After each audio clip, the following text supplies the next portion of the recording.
Llega la hora de la verdad para pensar y analizar las noticias de Colombia y el mundo. La hora de la verdad en la red de Radio Red RCN con Fernando Londoño Hoyos.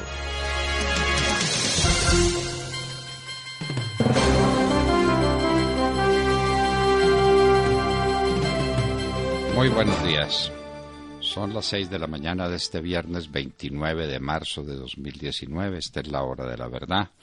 Y estos son temas y asuntos que trataremos en la grata compañía de ustedes durante las próximas horas. Sigue la minga en todo su esplendor. Ahora la quieren extender a todo el país y ponerlo en jaque. Entonces la carretera panamericana sigue bloqueada. Bloquean cuando les da la gana la carretera que va al Huila y a Caquetá. Por el otro lado, la bloquean en Natagaima. Están hablando de bloqueos en Gibraltar, es decir, en el norte, para que no haya gas en el norte de Colombia. Bloqueos por todas partes. Minga por todas partes. Bueno, la autoridad. ¿Dónde estará la autoridad del país? Porque esto no es conversando ni esto es negociando. Dijo, o le atribuyen al presidente Duque la tesis o la afirmación de que levanten el paro y él se sienta a negociar. La ley no se negocia, señor presidente. La ley se hace cumplir. El Estado no tiene nada que negociar con sus súbditos. El Estado se maneja de otra forma distinta. Los procesos de negociación en la Procuraduría General de la Nación son sobre contratos firmados por el Estado. Esa es otra historia completamente distinta. ¿Esto qué es? ¿Qué es lo que está pasando en Colombia? Es bueno saberlo. ¿Qué nos está pasando? Amenazan también con la carretera, bloquear la carretera Buga-Buenaventura. Dice que la señora ministra del Interior ahora se traslada de la Panamericana a la carretera Buga-Buenaventura. ¿Será para negociar? ¿Otra mesa de negociaciones? ¿Negociación de qué? Nos preguntamos. Seguimos averiguando qué es lo que se le debe a un grupo de colombianos que se llaman los indígenas. Y entonces habrá otro grupo de colombianos que se llaman los afrodescendientes, y otros los mulatos, y otros los mestizos, y otros los blancos. Pero ¿qué es lo que sucede? Esto es simplemente un país dislocado, es lo que estamos presenciando. Y esperando que el presidente Duque ejerza sus funciones como presidente y que se imponga y que ejerza autoridad, porque esto es inaudito. La minga, pues, nos tiene al borde de una catástrofe. ¿No hay justicia para Andrés Felipe Arias? Nos preguntamos. ¿La Corte Suprema de Justicia no tiene que cumplir términos? Hay una tutela que está en marcha y que sobre la cual la Corte Suprema de Justicia se tiene que pronunciar en un término que está definido en la ley con toda claridad. Entonces, ¿qué es lo que está sucediendo? La Corte no está obligada a cumplir los términos. No hay justicia para Andrés Felipe Arias. ¿Por qué? Porque es uribista, porque es del Centro Democrático. Esto es un problema de retaliación de la justicia contra un grupo de ciudadanos que casualmente son la mayoría y casualmente eligieron al presidente de la República. El apagón en Venezuela continúa. Ya Maduro, el genio de Maduro, el que hablaba de los ataques electromagnéticos contra la estación del Gurí, entonces ahora tiene la fórmula, que es racionamiento eléctrico. No ha dicho cómo, no ha dicho a qué ciudades, dónde va a llegar la luz, dónde se va a ir la luz. Venezuela completamente a oscuras, porque es tanta la inestabilidad del fluido eléctrico, pues que uno puede declararse a oscuras. ¿Cuáles neveras, cuáles televisores, cuál funcionamiento del metro, cuál funcionamiento de las estaciones de gasolina, cuál funcionamiento de un país entero? Trump le dijo a Rusia, a propósito de unas declaraciones con Fabiana Rosales, la esposa de Guaidó, Le preguntaron, bueno, ¿y Rusia en Venezuela? Get out, dijo el presidente Donald Trump. Se tienen que ir de Venezuela. ¿Qué contesta Rusia? Rusia contesta, no nos vamos, tenemos un contrato firmado con Venezuela para el suministro de equipos militares y tenemos que cumplir con ellos y vamos a cumplir. Y vamos a estar en Venezuela el tiempo que nos parezca que debamos estar. Un desafío absoluto a Donald Trump. Vamos a ver qué sigue pasando en la pobre Venezuela. Queremos la verdad sobre los 4 infantes de Marina muertos en las vecindades de Buenaventura. Ya están confirmada la aparición de 3 cadáveres. Parece que con los mismos signos, a bala y a puñal, los asesinaron. ¿Y esto cómo es? ¿Qué es lo que está sucediendo con nuestras tropas? ¿Qué función era la que estaban cumpliendo? ¿Cómo se defendieron o no se defendieron? 4 hombres especialmente entrenados se dejan acribillar a bala y a puñal y no pasa nada y la infantería de Marina no averigua por sus hombres. Por Dios, señor ministro de la Defensa, usted le debe una explicación al país, no solamente a esas familias. Esto es inaudito, inaudito. Tercer ciclista asesinado en Bogotá en 15 días. Ahora ya como esta se volvió la capital de la bicicleta en el mundo, entonces están matando a los que marchan en bicicleta. Ya van 3 a puñal, cosidos a puñaladas para robarles la bicicleta. Y hay centros especializados donde desguazan, esa es una palabra muy bogotana, desguazan las ciclas y las vuelven nada y las venden y las mandan al mercado, y una bicicleta de alta gama, porque ahora también hay bicicletas de alta gama, que vale mucho dinero, la venden por cualquier cosa. ¿Y cuánto vale la vida humana en Bogotá? Una bicicleta, para ser exactos. Vámonos para los Estados Unidos. Viene el primer debate demócrata para las elecciones del 2020. Ese debate será en Miami, Florida, el 26 y el 27 de junio. La campaña presidencial en los Estados Unidos se nos vino ya encima. Los demócratas. ¿A quién van a elegir los demócratas como candidato? Parece que Joe Biden encabeza las encuestas hasta el momento. Los bienes de las FARC que no están inventariados, pues es que los bienes que inventariaron las FARC son las, exprimidoras de naranja y traperos y 4 boberías de esas ridículas, y los bienes de las FARC, dice la Fiscalía, son multimillonarios. Las FARC serían el primer terrateniente de América, tal vez compitiendo con el King Ranch en los Estados Unidos, y la JEP quería manejar esos bienes. Entonces la Corte Constitucional ha dicho eso es competencia de la Fiscalía General de la Nación mientras se incauta de ello, y después de la Dirección Nacional de Estupefacientes o de quien haga sus veces. Como esa dirección la acabaron, la acabó Santos para poder promover el negocio de la cocaína en Colombia, entonces ahora pues la pregunta es quién maneja esos bienes. Mientras están en el proceso de incautación los maneja la Fiscalía General de la Nación y no la JEP. Entonces la JEP, viendo que las uvas no estaban maduras, salió con el cuento de que ellos no estaban pretendiendo de ninguna manera manejar esos bienes. No, para nada. Señora, no se le notó a la señora presidenta de la JEP. Válganos Dios. Mala calidad del aire en Medellín y en Bogotá. Medellín tiene medidas especiales de pico y placa. Bogotá las tenía hasta ayer. Salieron las noticias, nos hablaron de pico y placa extendido para el fin de semana. Pero resulta que estamos afectados por las quemas en Venezuela y por las quemas en el río Magdalena que están produciendo estos efectos. No son los buses, no son los Transmilenios, no son las fábricas, no, son las quemas en momentos en que no para de llover en Bogotá y sus alrededores. Los bandidos de Maduro, que ejercen como jueces allá, inhabilitan a Guaidó por 15 años. Esta es una decisión en función de poderes jurisdiccionales de la Contraloría de Venezuela que inhabilita a Maduro por 15 años, de manera que ya la oposición se quedó sin candidato.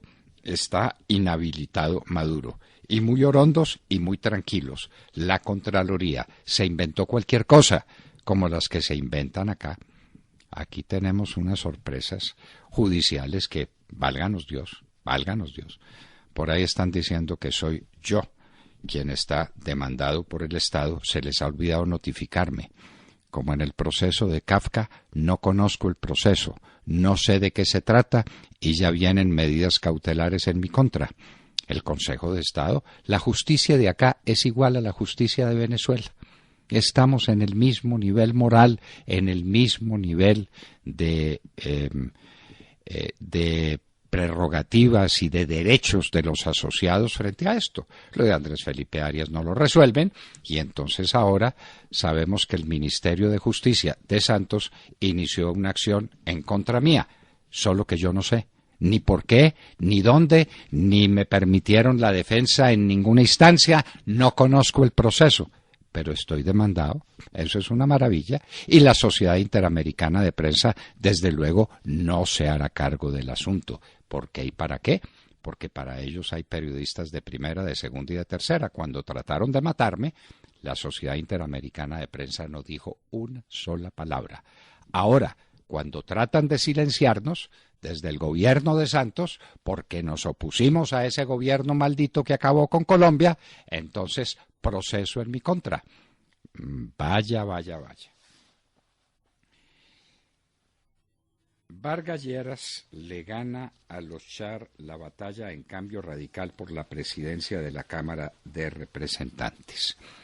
¿Qué va a pasar con los Char? ¿Qué va a pasar con lo que quede de Cambio Radical? Un tema político para examinar, porque Cambio Radical pudiera ser el fiel de la balanza para establecer alguna mayoría en el Congreso.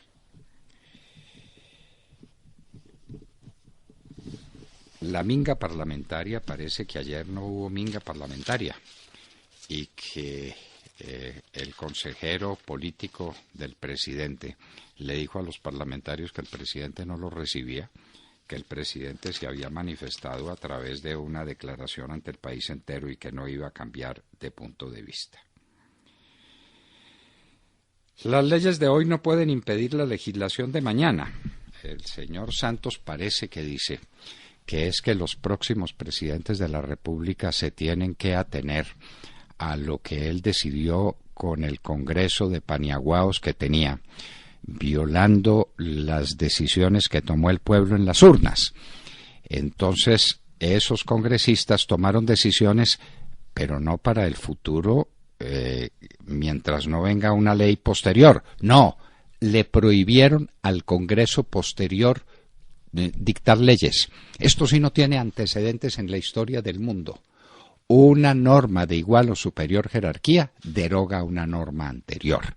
Si el Congreso de hoy dicta leyes derogando las normas anteriores, las dictó y las revocó, porque para eso son las leyes. Las leyes se modifican o extinguen por normas posteriores. La ONU exige a Arabia Saudita investigación por muerte de Khashoggi. No les arrendamos la ganancia. México no hace lo suficiente por impedir la migración, dice Trump. AMLO le contesta, el tema no depende de México. La migración pasa por México, pero el asunto no depende de México. Se completan 4 los muertos en atentado de Utrecht, en Holanda. Por supuesto, no se sabe nada de quién cometió el atentado y con qué propósitos y qué significa ese atentado terrorista que ya causa 4 muertos. Y hay otro atentado en Somalia, del grupo Al-Shabaab. También en los hoteles, porque al grupo Al-Shabaab le gustan son los hoteles. Pusieron un carro bomba al pie de un hotel, van 15 muertos. El Consejo de Seguridad de la ONU exige a sus miembros medidas contra el terrorismo, pero manda a los países funcionarios suyos para que impulsen el terrorismo y para que defiendan a los terroristas, que es lo que están haciendo aquí en Colombia los delegados de la ONU. El italiano ese que nos mandaron, lo que está haciendo aquí es asusando el conflicto y poniéndose del lado de los terroristas, mientras el Consejo de Seguridad le dice a los miembros que tienen que combatir el terrorismo. Vaya, vaya, vaya. Lo mismo está pasando con la Cruz Roja, que ahora se rasga las vestiduras por lo que está sucediendo en Colombia. Culpa, entre otras, suya, señores de la Cruz Roja. Ustedes se convirtieron en el Uber de las FARC. Ustedes estimularon e impulsaron a las FARC para que se tomara este país. Y ahora se duelen de los efectos de lo que ustedes hicieron. La Cruz Roja es uno de los grandes culpables de la tragedia de Colombia. Israel estará listo para una campaña militar en Gaza. Lo dice Netanyahu, que no se queda en avisos y no se detiene en promesas. ¿Qué va a pasar? Hamás está organizando una gran marcha contra Israel por los bombardeos. Que organice otra gran marcha por el misil que tiraron ellos contra una casa en Israel, causando varios heridos. En el Brasil, la firma Vale, la misma involucrada en el rompimiento de un muro de contención que causó una tragedia espantosa en Brasil, dice o decreta una alerta máxima de seguridad para 3 diques de contención. 3 diques de contención en peligro en el Brasil. Otras 3 tragedias anunciadas. Nueva tormenta amenaza el oeste y el centro de los Estados Unidos. Y en Hoy en la Historia recordaremos uno de los momentos más conmovedores y más decisivos en la historia de los Estados Unidos y de América. La rendición de Appomattox, cuando Lee se rindió ante el general Grant en la Guerra de Secesión de los Estados Unidos. De todo esto y de mucho más hablaremos con ustedes en las próximas horas en La Hora de la Verdad. Y los invitamos a seguirnos a través de nuestra señal de audio en alta calidad en TuneIn, en donde nos encuentran como La Hora de la Verdad. Igualmente los invitamos a sintonizarnos en los diales 710 AM en Medellín, 1200 AM en Cali y 970 AM en Bogotá. Y recuerden que estamos presentes en nuestra cuenta de Twitter, @Hora de la Verdad. A través de esta cuenta pueden seguir el minuto a minuto de nuestras emisiones. Los invitamos también a seguir nuestra transmisión a través de Facebook Live, con nuestra señal en vivo y todo el contenido de nuestras emisiones que está disponible en nuestro canal en YouTube. No olviden visitar nuestra página de internet www.lahoradelaverdad.com.co. Allí pueden sintonizarnos y compartir sus opiniones a través del chat. Son las 6 de la mañana, 19 minutos. Comenzamos ya. Bienvenidos. Por todo lo que ha pasado y que no se debe repetir. Por la grandeza de quienes nos dieron la vida. Por ellas, que están en la red de Radio Red RCN. Por ellas, en La Hora de la Verdad, también decimos, ni con el pétalo de una rosa.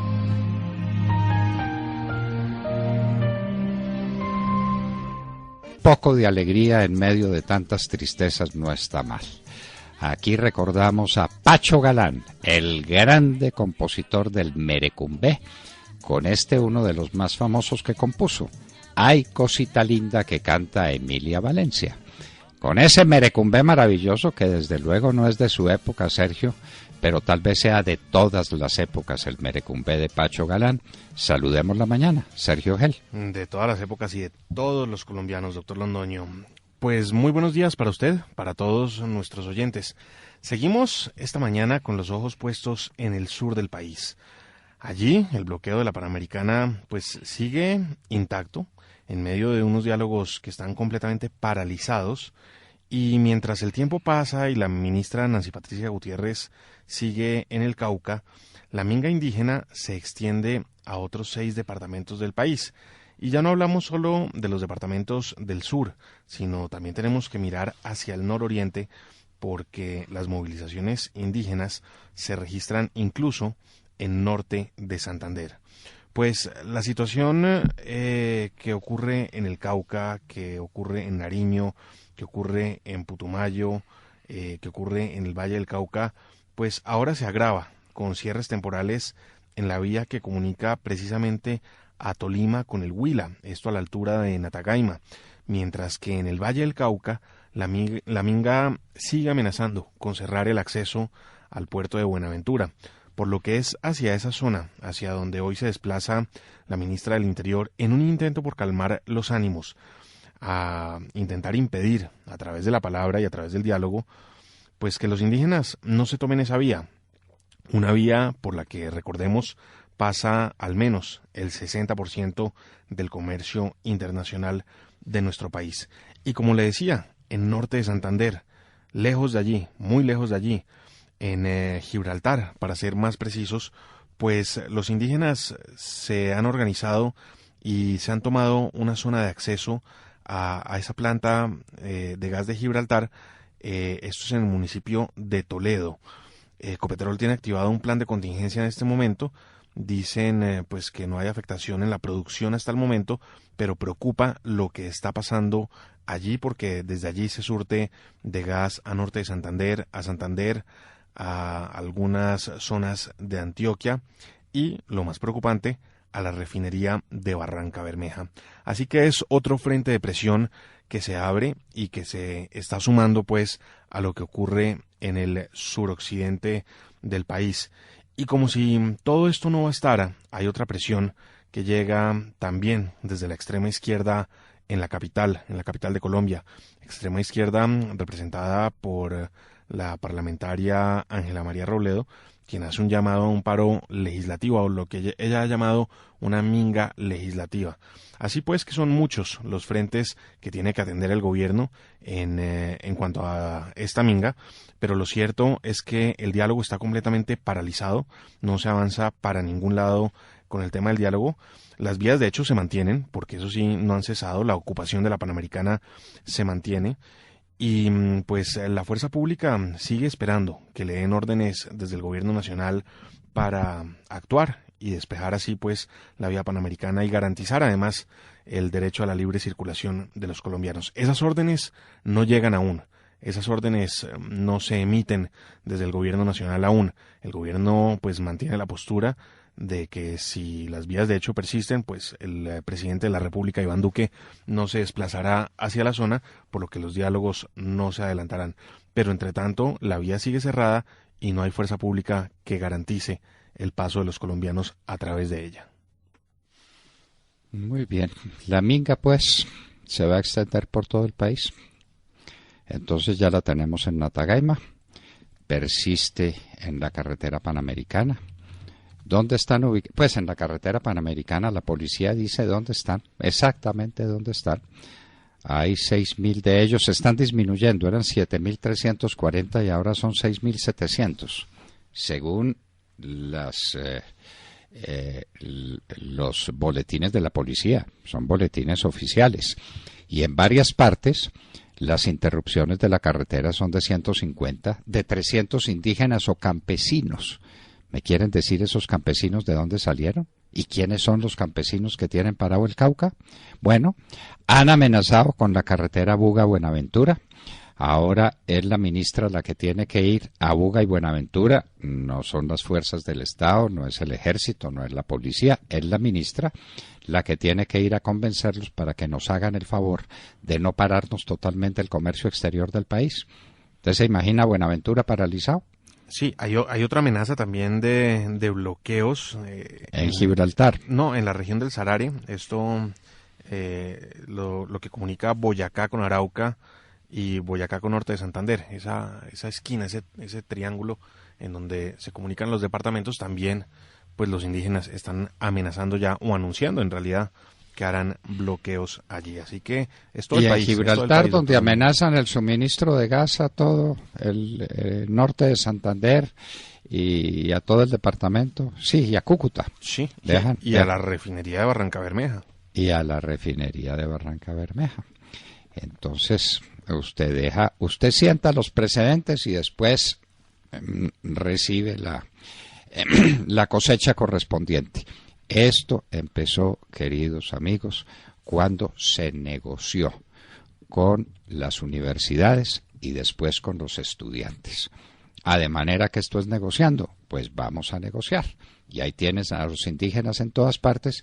Y la pregunta es, después de los indígenas, ¿quiénes siguen? No, pues bueno, los congresistas, como ya lo anunciaba la señora María Robledo, están intentando también presionar desde Bogotá. Lo vimos con esa movilización, podríamos decir, que se dio desde el Congreso hacia la Casa de Nariño, presionando al presidente a una reunión pues sin cita. Y pues a eso se suman las declaraciones de la señora Robledo buscando lo que llaman la minga legislativa o el paro legislativo. Todo esto es presión que se genera también en Bogotá. ¿Qué sigue? Pues bueno, habrá que ver cuál es la reacción de FECODE, por ejemplo, que siempre está tan activo y tan alineado con estas protestas, ¿no? Están haciéndole un cálculo político a todo esto para empatar la minga indígena, la minga legislativa, con el gran paro nacional que plantean para el mes de abril. Ahí viene el paro nacional que está planteando ¿quién, Demar? La extrema izquierda, doctor La extrema Londoño. izquierda, claro, sí. FECODE, los indígenas, la Colombia Humana. Bueno, la lista es larga, doctor Fernando. Después se le suman transportadores. Para que negocien con ella, como esto es negociando. Esto no es ejerciendo autoridad, ese es el artículo mío en las dos orillas, que es diálogo u autoridad. El diálogo es muy bueno y hay que escuchar a la gente, pero la autoridad se ejerce. La autoridad no se ejerce a través de diálogos, no. La autoridad, las leyes dicen cómo se hacen cumplir las leyes. Ellas mismas. 25 de abril, el paro nacional. 25 de abril. Para que pongan en sus agendas. Bueno, de una vez. A ver dónde va a ser la negociación. Ay, Dios mío. Bueno, tanto decirlo, tanto repetirlo. Vanessa Araujo. Doctor Fernando y queridos oyentes, muy buenos días. Ayer, jueves 28 de marzo, la tiranía de Maduro inhabilitó por 15 años al presidente Juan Guaidó para ejercer cargos públicos. Según Elvis Amoroso, contralor de Maduro, Guaidó ha realizado más de 91 viajes fuera del país y ha gastado unos 520 millones de bolívares, por lo que pidió investigar el origen de esos fondos que Guaidó, según dijo, no puede justificar con su salario de servidor público. El presidente de Venezuela, que por supuesto no puede ser inhabilitado por organismos que usurpan el poder, reaccionó con una especie de burla contra la tiranía. Hoy se dieron cuenta de que yo viajé por el mundo y se dan cuenta tarde. Yo sí viajo por el mundo, a mí sí me reciben, a diferencia de ustedes. Y no solo a mí, sino también a la primera dama, que ayer se reunió con Donald Trump y la recibieron en Chile y también en Perú. Eso fue lo que dijo Guaidó respecto a la sanción de Maduro. También recordó el presidente que la legítima Asamblea Nacional de Venezuela es el único órgano que puede designar a un contralor, por lo que al igual que Maduro, Elvis Amoroso también es un usurpador. Esta decisión de Maduro surge tras reuniones del grupo de contacto creado por los aliados de Maduro y luego de que la Unión Europea hiciera un llamado a elecciones libres en Venezuela. Al respecto, Guaidó ha dejado claro que antes de que se lleven a cabo elecciones en Venezuela, es necesario lograr el cese de la usurpación, pues el poder electoral está en manos del chavismo, que se ha robado al menos los últimos 3 procesos electorales. Las cosas no parecen avanzar por ahora en Venezuela. La esposa de Guaidó se reunió con Donald Trump. El presidente de los Estados Unidos le ha pedido a Rusia que deje de interferir en Venezuela. Guaidó dice que tiene un plan, que van bien, e insiste en que pronto irán a Miraflores. Pero lo cierto es que no hay cambio alguno para el venezolano de a pie, que sigue intentando sobrevivir al socialismo. Qué horror, pobre Venezuela. Cada vez más pobre, cada vez más ofendida, cada vez más muertos y muertos incógnitos, porque nadie habla de ellos, nadie se acuerda de ellos. Empezando, Vanessa y queridos oyentes, por el Papa Francisco. Ustedes han oído hablar al Papa Francisco protestando contra la dictadura de Maduro. Nunca, ¿no? Nunca. Y esa dictadura de Maduro acaba con la vida de muchos católicos que siguen los mandatos de la Santa Iglesia Católica. Pero el Papa Francisco no se da cuenta, porque Maduro es su amigo. Algunos dicen que además es su depositante, fuerte depositante en el Banco del Vaticano. Esa es una noticia que da un periodista tan importante como Jaime Belli y no tenemos respuesta. Bueno, ya sabremos qué pasa. De Mar Corto. Doctor Fernando, compañeros de la mesa, oyentes de la Hora de la Verdad, muy buenos días. Hoy reportamos el segundo round que gana la Fiscalía General de la Nación a la JEP. Primero fue el tema de si la Fiscalía podía o no dar captura al narcocriminal de las FARC, alias Jesús Santrich, caso que la Corte Constitucional definió dejando claro que sí, era competencia de la Fiscalía, por lo que este sujeto sigue preso esperando una decisión de extradición a los Estados Unidos. Pero la segunda victoria de la Fiscalía, y la más importante por ahora, tiene que ver con que el ente acusador, la Fiscalía, será la que maneje los recursos incautados a los terroristas de las FARC y no la JEP. Con una votación unánime, la Corte Constitucional definió en favor de la Fiscalía el conflicto de competencias que tenía con la JEP para adoptar medidas cautelares sobre los bienes que son objeto de extinción de dominio por su relación con la guerrilla de las FARC. Asimismo, el Alto Tribunal dejó sin efecto las actuaciones adelantadas por la Justicia Especial para la Paz relacionadas con la solicitud de imposición de medidas cautelares sobre los bienes objeto de extinción del dominio. De acuerdo con la magistrada Gloria Ortiz, la presidenta de la Corte Constitucional, explicó que según los términos del decreto 903 de 2017 y también la sentencia C071 del 2018, los bienes que después del debido proceso judicial se haya definido que pertenecen a los terroristas de las FARC, deberán ser destinados a la reparación de las víctimas. Debemos recordar, doctor Fernando, que todo este proceso arrancó en octubre del 2018, cuando la JEP solicitó al ente investigador, a la Fiscalía, un informe sobre los recursos y bienes de las FARC, petición que fue negada en su momento por la oficina del fiscal general, aduciendo que se trataba de información reservada y que era información de competencia solamente de él. Por esta razón, Néstor Humberto Martínez le solicitó a la Corte Constitucional que definiera pues la competencia de quién debía manejar los bienes y que ahora pues fue ratificada por el ente investigador. Recordemos que la JEP ha salido de escándalo en escándalo, los más vergonzosos de un sistema judicial. Quiero recordar algunos de ellos. No me imagino cómo sería la JEP ahora manejando recursos de las FARC. Sería para más escándalos. Por ejemplo, la captura de uno de sus fiscales, del señor Bermeo, por negociar por $500,000 trabajo para impedir la extradición de Alex Jesús Santrich, la imputación de cargos contra Marta Lucía Zamora y otros 3 contratistas para favorecer guerrilleros, otros como los contratos de la JEP, uno para el hijo del expresidente Ernesto Samper, otro para el ex viceministro de Comunicaciones de Santos y yerno de Darío Arizmendi, y los contratos para pagarle a los indígenas de esos que están haciendo la marcha, la minga indígena, el CRIC, contratos para ellos también y también para los indígenas de la Amazonía, y también hay que decirlo y recordarlo, contratos para pagarle a abogados que hacen defensa de los terroristas de las FARC como alias Jesús Santrich o Iván Márquez. La JEP, un desprestigio absoluto, que pierde un nuevo round, esta vez en contra de la Fiscalía, porque la Fiscalía pues será la que administre los bienes de la guerrilla de las FARC para una reparación efectiva. No me imagino, doctor Fernando, la JEP administrando los bienes de las FARC. Ya sabemos cuál sería el futuro de cada uno de esos. Bueno, pero si por la JEP llueve, por la Corte Constitucional no escampa. Denuncio ante los colombianos la más atroz, la más inicua sentencia de la Corte Constitucional. Acaba de pronunciarse sobre el aborto, considerándolo como un derecho fundamental de las mujeres.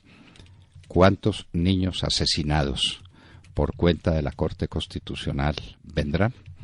¿Cuántos asesinatos de esos niños indefensos? La Corte Constitucional y la sentencia sobre el aborto. Ha pasado desapercibido, para nosotros no. Y lo explicaremos ampliamente, porque eso es un asesinato masivo de niños que están por nacer. Niños que, según la Corte, pueden estar desde el día de la concepción, vivos desde el día de la concepción hasta el día antes de nacer. Eso es un asesinato, eso era lo que hacían las FARC en los campamentos. Ahora se hará en toda Colombia por orden de la Corte Constitucional. ¿Cómo le parece? Que empuja al Congreso de la República, le da un término de 6 meses para ¿Cómo le parece? deje definido para que legalice el asesinato de menores, de bebés, del nasciturus, que conocimos en el derecho romano, doctor Fernando. Sí, señor. De manera que la Corte no solamente hace lo que hace, sino que le da órdenes al Congreso. Sí. La separación de los poderes. Los jueces dándole órdenes al Congreso de la República de cómo y cuándo tienen que legislar. Además, en ese sentido, no pueden salir a legislar y decir es que el aborto no aplica y no va en Colombia. No, tienen que legislar para poder legalizar el aborto en las 3 excepciones que plantearon a la norma penal. No, ahora es convertirlo como un derecho fundamental de la mujer. Lea bien la sentencia. Lo que quiere decir que los niños concebidos que todavía no han nacido no tienen ningún derecho en Colombia. Esa es una nueva doctrina de la Corte Constitucional. Este es un asesinato masivo. Este es un genocidio ordenado por la Corte Constitucional. Hablaremos de eso ampliamente, porque esta señora Gloria Ortiz, me parece, tengo que verificarlo, porque apenas llegó a mis manos en la tarde de ayer. Ese esperpento es la magistrada ponente en este caso, y eso tiene algunos salvamentos de voto, dicho sea en honor de unos magistrados que no se prestaron a este asesinato masivo de niños por nacer en Colombia. Tatiana Guerrero. Buenos días, doctor Fernando, compañeros y a toda nuestra audiencia. En su balance Retos Humanitarios 2019, el Comité Internacional de la Cruz Roja reveló la crítica situación de seguridad que se vive en las zonas más apartadas y vulnerables del país durante 2017 y 2018. Según el comité, en Colombia no se puede hablar de posconflicto, porque al menos hay 5 conflictos armados en el país. 4 de ellos se presentan entre el Estado colombiano y grupos armados como el ELN, el EPL, las autodefensas gaitanistas y las disidencias de las FARC. Y el quinto se da entre la guerra del ELN y el EPL. Regiones como el Catatumbo en norte de Santander, Arauca, Chocó y Tumaco en el departamento de Nariño son las más afectadas por estos enfrentamientos. Según el informe, una de las situaciones más críticas es el aumento en un 300% del número de víctimas de minas antipersona. Mientras que en 2017 se reportaron 57 personas afectadas, en 2018 más de 200 cayeron en campos minados. El secuestro no se queda atrás y aumentó en un 90% en 2018. 27.000 personas fueron desplazadas en ese año. Esta cifra es la más alta en los últimos 6 años. Pero el informe no termina ahí. También habla de la crisis carcelaria por el hacinamiento, la deficiencia en el servicio de salud, pocos proyectos de resocialización y pésimas condiciones en la mayoría de establecimientos penitenciarios. El reporte también habla de las pandillas o combos que existen en zonas urbanas, la desaparición forzada también permanece y por último habla de la migración venezolana que también estaría afectando la seguridad de los colombianos. Porque, según la Cruz Roja, los migrantes que llegan a Colombia se suman a la población vulnerable ante el conflicto y la violencia y también resaltan las necesidades de los hermanos venezolanos. Doctor, esta es la paz que vivimos en Colombia. Esa es la paz. ¿Y cuánta de esa tragedia se le debe a la Cruz Roja? Es que ustedes no se acuerdan de la Cruz Roja llevando, trayendo, subiendo, bajando a los bandidos de las FARC para que conversaran con Santos. Y para que se pararan los bombardeos y se parara la fumigación y se parara la extradición y se parara la extinción de dominio, es decir, todos los mecanismos que Colombia tenía para defenderse del narcotráfico, la Cruz Roja es una de las grandes culpables de la tragedia colombiana, junto con la ONU. Y entonces ahora se queja y ahora dice que no tenemos un conflicto sino 4. ¿Dónde está el posconflicto de Santos? ¿Dónde está? Es que este es el posconflicto. Y la Cruz Roja, que es una de las grandes culpables de la tragedia que estamos viviendo, diciendo que no son 1 sino 5 o 4. ¿Cuántos son los conflictos? Doctor, 5 conflictos. 5 se lavan las manos después de ser cómplices de esta violencia. Sí, señor, de manera pues que de un conflicto pasamos a 5. Y en un minuto estaremos con el señor presidente de Fedepalma, Jens Mesa Dichintos, sobre un tema de la mayor actualidad, la contaminación ambiental y la posibilidad de combatirla a través del biodiesel. En un minuto. Son las 6 de la mañana, 42 minutos. Esta es la hora de la verdad.